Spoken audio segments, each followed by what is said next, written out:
Hello friends, जय श्री कृष्णा। मैं कोमल सोनी, एक केमिस्ट्री टीचर। आज का हमारा वीडियो सिर्फ स्टूडेंट्स के लिए नहीं है। आज का हमारा वीडियो उन लोगों के लिए भी है जो ये जानना चाहते हैं कि हमारी डेली लाइफ में कौन कौन से केमिकल यूज़ में आते हैं, जो ये जानना चाहते हैं उनका केमिकल फार्मूला क्या होता है, उनका कहाँ यूज़ आता है, जो ये जानना चाहते हैं कि कौन से केमिकल में कौन सा फार्मूला यूज़ आता है। तो स्टार्ट करते हैं हम। कुछ मैंने यहाँ पर फार्मूलाज लिखे हैं। हम ये देखेंगे कि ये जो केमिकल्स हैं ये किन में होते हैं, हमारी डेली लाइफ में जो डेली यूज़ की चीज़ें होती हैं ये जो केमिकल्स हैं ये किन में पाए जाते हैं। चलिए स्टार्ट करते हैं आज का वीडियो। यहाँ पर लिखा हुआ है NaCl यानी कि सोडियम क्लोराइड। ये शायद सबको पता है कि सोडियम क्लोराइड मतलब होता है साधारण नमक। साधारण नमक के बहुत यूज़ होते हैं, बहुत सारे इसके यूज़ आते हैं, लेकिन एक यूज़ मैं यहाँ पर बताना चाहूँगी कि यदि पानी में नमक घोल दिया जाता है तो उसका फ्रीजिंग पॉइंट कम हो जाता है। जब इसका फ्रीजिंग पॉइंट कम हो जाता है, इसका मतलब ये है कि जहाँ पर ठंडे प्रदेश हैं, ठंडे प्रदेशों में सड़कों पर बर्फ़ जम जाती है तो उसे हटाने के लिए, वहाँ से रिमूव करने के लिए वहाँ पर नमक का छिड़काव किया जाता है। नमक का छिड़काव कर देने से वहाँ पर बर्फ़ कम जमती है। इसलिए एक यूज़ साधारण नमक का ये भी है कि ये पानी के हिमांक को कम करता है, तो वहाँ पर इसका यूज़ लिया जा सकता है। CO2 carbon dioxide. Carbon dioxide वातावरण में भी होती है और इसका यूज़ क्या होता है? इसका यूज़ होता है, पहला यूज़ मैं आपको बताना चाहूँगी, इसका यूज़ आग बुझाने में किया जाता है। कार्बन डाइऑक्साइड से आग बुझाई जा सकती है, यानी आग बुझाने वाले जो सिलेंडर्स होते हैं उनमें कार्बन डाइऑक्साइड भरी हुई होती है। दूसरा इसका यूज़ होता है, जो सोडा वाटर होता है उसमें कार्बन डाइऑक्साइड मिक्स करी जाती है। तो अब हम देखते हैं NaHCO3। NaHCO3 होता है जिसको कहा जाता है बेकिंग सोडा। बेकिंग सोडा जो हमारे घरों में baking soda, baking powder use में लिया जाता है, वो बेकिंग सोडा होता है। बेकिंग सोडा यानी कि सोडियम बाइकार्बोनेट, इसे कहा जाता है सोडियम बाइकार्बोनेट। यहाँ पर मैं लिख देती हूँ, इसे कहा जाता है सोडियम बाइकार्बोनेट।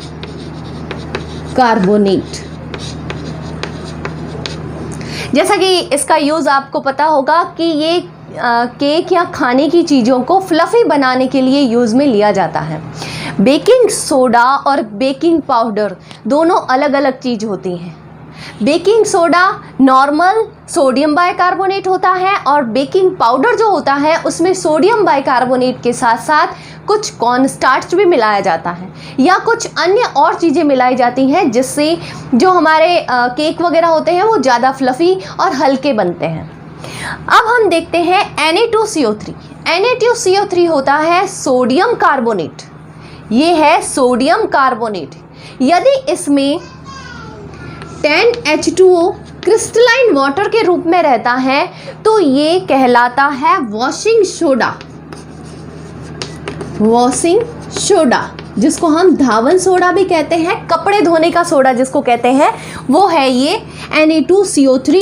जब इसमें 10 मॉलिक्यूल जो है वो क्रिस्टलाइन वाटर के रूप में रहते हैं तो ये कहलाता है वॉशिंग सोडा। इसका यूज़ कपड़े धोने में यूज़ आता है। अब हम देखते हैं NaOH। NaOH कहलाता है सोडियम हाइड्रोक्साइड।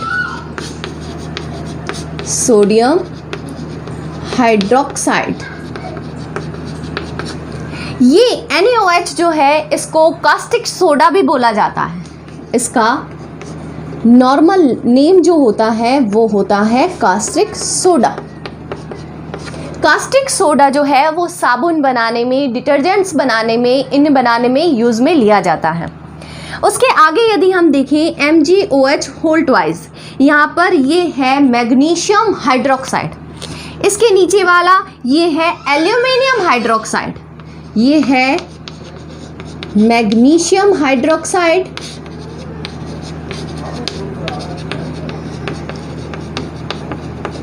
और ये है एल्यूमिनियम हाइड्रोक्साइड।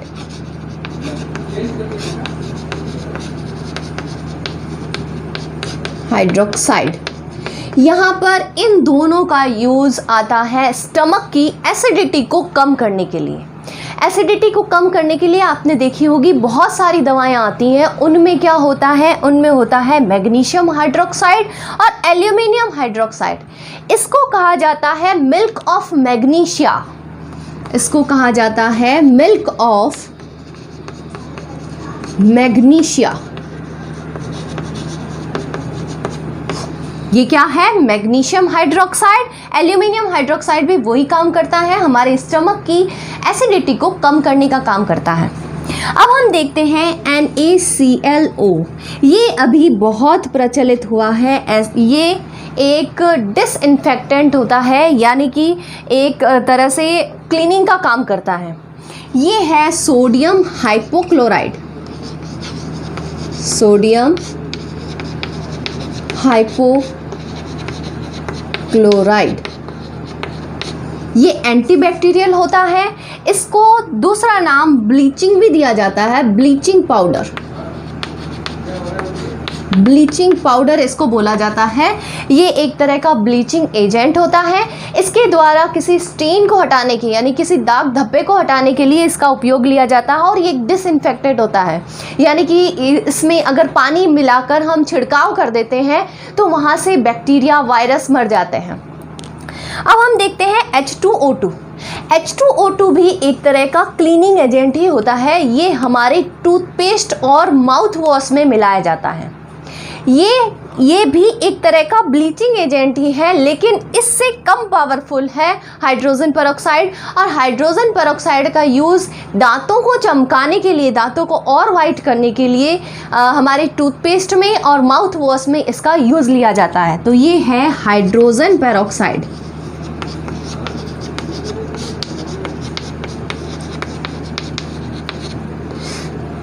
इससे आगे यदि हम देखें तो ये है CFC। CFC मतलब क्लोरोफ्लोरोकार्बन। ये एक तरह की गैस होती है जो हमारे रेफ्रिजरेटर्स और AC में भरी जाती है। इसके द्वारा एनवायरनमेंट को ठंडा किया जाता है, यानी कि ये कूलिंग गैस होती है। कूलिंग गैस CFC का क्लोरोफ्लोरोकार्बन। क्लोरोफ्लोरोकार्बन जो होता है वो हमारे एनवायरनमेंट को बहुत नुकसान पहुंचाता है। ये ओजोन की क्षति के लिए बहुत उत्तरदायी होता है। इसलिए इसकी जगह पर आजकल एक और गैस यूज़ में ली जाती है, जो कि है HCFC। यहाँ पर HCFC है हाइड्रोक्लोरोफ्लोरोकार्बन। यहाँ पर ये हाइड्रो जुड़ जाने के कारण ये ओजोन परत को इतना क्षति नहीं पहुँचाती है। तो ये एक इसका अल्टरनेट है। तो मैं क्लोरोफ्लोरोकार्बन का फुल फॉर्म यहाँ पर हो जाएगा क्लोरोफ्लोरोकार्बन।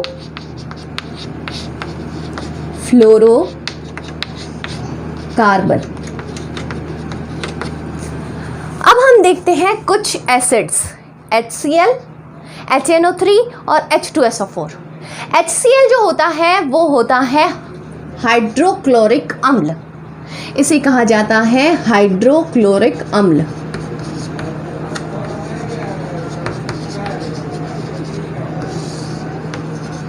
इसका सामान्य नाम होता है नमक का तेजाब। इसे कहा जाता है नमक का तेजाब। इसका यूज़, हाइड्रोक्लोरिक एसिड का यूज़ हमारी टॉयलेट क्लीनर के रूप में होता है। अब हम देखते हैं HNO3। इसका नाम होता है नाइट्रिक अम्ल। नाइट्रिक अम्ल, इसे कहते हैं सोरे का तेजाब। सोरे का तेजाब। इसका यूज़ लेते हैं सोनार, सोनी जो होते हैं, सोनार जो होते हैं, जो सोने की क्लीनिंग करते हैं। सोने की क्लीनिंग के लिए HNO3 का उपयोग किया जाता है, नाइट्रिक एसिड का उपयोग किया जाता है। अब हम देखते हैं H2SO4। H2SO4 होता है सल्फ्यूरिक एसिड। सल्फ्यूरिक एसिड जो होता है वो सबसे अधिक प्रबल होता है, प्रबल एसिड होता है। ये है सल्फ्यूरिक एसिड। सल्फ्यूरिक एसिड, इसे अम्लों का राजा कहा जाता है। दो शब्द आते हैं। अम्लों का राजा किसे कहा जाता है? अम्लों का राजा कहा जाता है H2SO4 को। एक आता है एक्वा रेजिया किसे कहा जाता है, यानी कि अम्ल राज किसे कहा जाता है? अम्ल राज मैं बताना चाहूंगी, अम्ल राज होता है 3 भाग HCl और 1 भाग HNO3, इसको कहा जाता है अम्ल राज। अम्लों का राजा सल्फ्यूरिक एसिड और अम्ल राज हो जाता है 3 भाग HCl और 1 भाग HNO3। अब हम देखते हैं ये तीनों चीज़ों को, ये कैल्शियम ऑक्साइड, कैल्शियम हाइड्रोक्साइड और कैल्शियम कार्बोनेट। कैल्शियम ऑक्साइड इसे कहा जाता है बिना बुझा चूना। ये है बिना बुझा चूना, ये है कैल्शियम ऑक्साइड। बिना बुझा चूना, जब चूने में पानी डाल दिया जाता है तो आपको पता होगा ये एक ऊष्मक्षेपी प्रक्रिया होती है, मतलब इसमें बहुत ज़्यादा एनर्जी निकलती है। जिस पात्र में हमने चूना रखा उसमें हमने पानी मिलाया तो वो पात्र बहुत गर्म हो जाता है। ऐसा इसलिए होता है कि क्योंकि ये रिएक्शन में एनर्जी निकलती है। तो बिना बुझा चूना यानी कि इसमें वाटर नहीं है। अगर इसमें पानी मिला दिया जाता है, ये है कैल्शियम ऑक्साइड, कैल्शियम ऑक्साइड। अगर इसमें पानी मिला दिया जाता है यानी कि CaO, कैल्शियम ऑक्साइड में हमने मिला दिया पानी, पानी मिला देने पर ये बन जाता है बुझा हुआ चूना, यानी कि calcium hydroxide CaOH whole twice. ये है कैल्शियम हाइड्रोक्साइड, कैल्शियम हाइड्रोक्साइड, ये कहलाता है बुझा हुआ चूना। बिना बुझे चूने में जब पानी मिला दिया जाता है तो उसकी रिएक्शन होती है और वो बना देता है बुझा हुआ चूना, कैल्शियम हाइड्रोक्साइड। अब हम देखते हैं CaCO3 क्या होता है। आपने देखा होगा घरों में कली यूज़ में ली जाती है। कली जो है वो रात को भिगो के रखा जाता है उसको, और सुबह तक वो बन जाता है कैल्शियम हाइड्रोक्साइड यानी कि बुझा हुआ चूना। फिर इसको दीवार पर इससे पेंट किया जाता है। जब दीवार पर पेंट किया जाता है तो पानी तो हवा बनकर उड़ जाती है, और जो CaO रहता है उसके साथ रिएक्शन करता है कार्बन डाइऑक्साइड, यानी कि कैल्शियम ऑक्साइड के साथ रिएक्शन करता है कार्बन डाइऑक्साइड, और ये बनाता है चूना पत्थर, लाइमस्टोन, यानी कि CaCO3। CaCO3 यहाँ पर इसको कहा जाता है कैल्शियम कार्बोनेट। ये होता है चूना पत्थर, ये बहुत ज़्यादा मजबूत होता है, इसीलिए हमारी दीवारों पर जो कली की जाती है वो उतरती नहीं है बाद में, क्योंकि वहाँ पर ये चूना पत्थर बन जाता है, पत्थर बन जाता है। इसे मार्बल भी कहा जाता है। ये जो चौक है वो भी इसी की बनी हुई है, कैल्शियम कार्बोनेट की। अब यदि हम देखें फिटकरी क्या होता है, फिटकरी होता है, इसको इंग्लिश में कहा जाता है, इसका रासायनिक नाम जो है वो होता है पोटास एलम, पोटाश एलम। इसका फार्मूला बहुत ज़्यादा डिफ़िकल्ट नहीं है, लेकिन कई बच्चों को इसका फार्मूला नहीं आता है, तो यहाँ पर इसका फार्मूला मैं बताती हूँ। इसका फार्मूला होता है K2SO4 dot Al2SO4 whole thrice dot 24H2। यहाँ पर K2SO4 potassium sulphate, aluminium sulphate और उसके साथ में जुड़ा हुआ है 24H2O, यानी कि क्रिस्टलाइन वाटर, 24 अणु क्रिस्टलाइन वाटर उसमें जुड़ा हुआ है। ये होता है पोटास एलम फिटकरी। अब फिटकरी कहाँ यूज़ आता है? फिटकरी एक एंटीसेप्टिक के रूप में यूज़ में आता है। आपने देखा होगा शेविंग करने के बाद में कई लोग फिटकरी को अपने फेस पर रगड़ते हैं। उससे क्या होता है, उससे जो पोर्स होते हैं ये एंटीबैक्टीरियल की तरह काम करता है, और जो फिटकरी है वो पानी को शुद्ध करने के लिए भी काम आता है। नेक्स्ट हम देखते हैं एसीटोन। एसीटोन का फॉर्मूला होता है CH3COCH3। जो नेल पेंट रिमूवर होते हैं उसमें होता है एसीटोन। नेल पेंट रिमूवर जिससे नेल पेंट को हटाया जाता है उसमें होता है एसीटोन। नेक्स्ट हम देखते हैं कि सीमेंट क्या होता है। सीमेंट होता है लाइमस्टोन और लाइमस्टोन और क्ले, इन दोनों को जब हाई टेम्परेचर दे करके इन दोनों को जब मिलाया जाता है तो सीमेंट बनती है।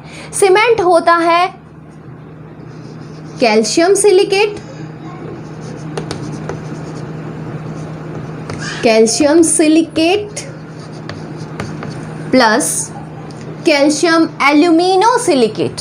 Calcium silicate plus calcium alumino silicate का फॉर्मुलेशन जो होता है वो होता है सीमेंट। नेक्स्ट है CH4। CH4 यहाँ पर होता है मेथेन। मेथेन एक तरह की गैस होती है, इसे नेचुरल गैस भी कहा जाता है। इथेनॉल और आयोडीन, डिटॉल में इथेनॉल और आयोडीन होता है, ये भी एक तरह का डिसइंफेक्टेंट होता है।